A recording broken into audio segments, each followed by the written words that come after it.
If you've ever printed something physical, either with your household printer or professional on-demand service, you might have noticed that colorful designs don't always come out the same as on your computer screen.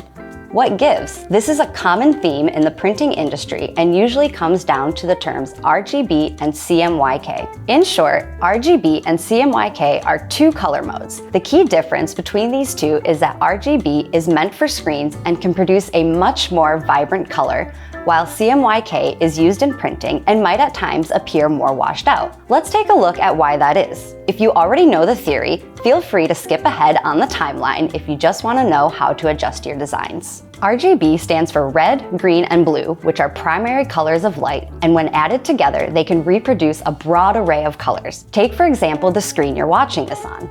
Each pixel consists of 3 colors, and together they can work to make vibrant images on your screen. In short, RGB is used to show colors by using light. Make sure to remember that last sentence. What about CMYK? Why do we need to introduce another color model if RGB already does the job? The key difference is that CMYK, short for cyan, magenta, yellow, and black, is used to produce colors on physical print such as posters, t-shirts, mugs, and more. While it's the best method to do the job, it has less reach than RGB in the color spectrum and can't always produce the vibrancy you might see on computer screens.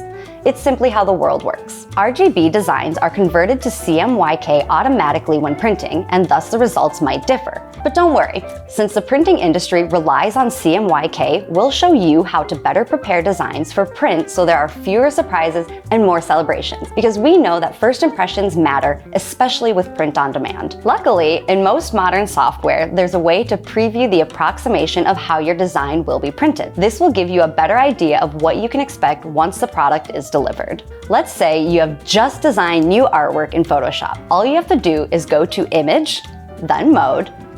Here you'll see different color modes, and you can easily switch to CMYK for the effect to take place. As you can see, the colors might have changed a bit, but you might not always be able to see the effect as it only applies to vibrant designs. This same workflow applies to Illustrator as well. Go to File, Document Color Mode, CMYK Color. Since I'm happy with the result, I'll undo the color mode switch using Command-Z and save my design.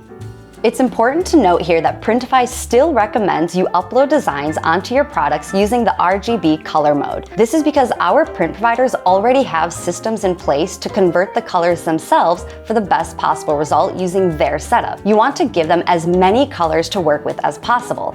This will also make your mockups look more clear for advertising. While it will never be 100% accurate, this step is for you to see the approximate result of your print and understand if any changes are needed. And that's all there is to it. We recommend you incorporate this method into your workflow whenever making designs, as it will help prevent surprises and match expectations better for your final results. If you found this tutorial helpful, drop a like and make sure to subscribe to our channel for more useful content like this. Happy designing!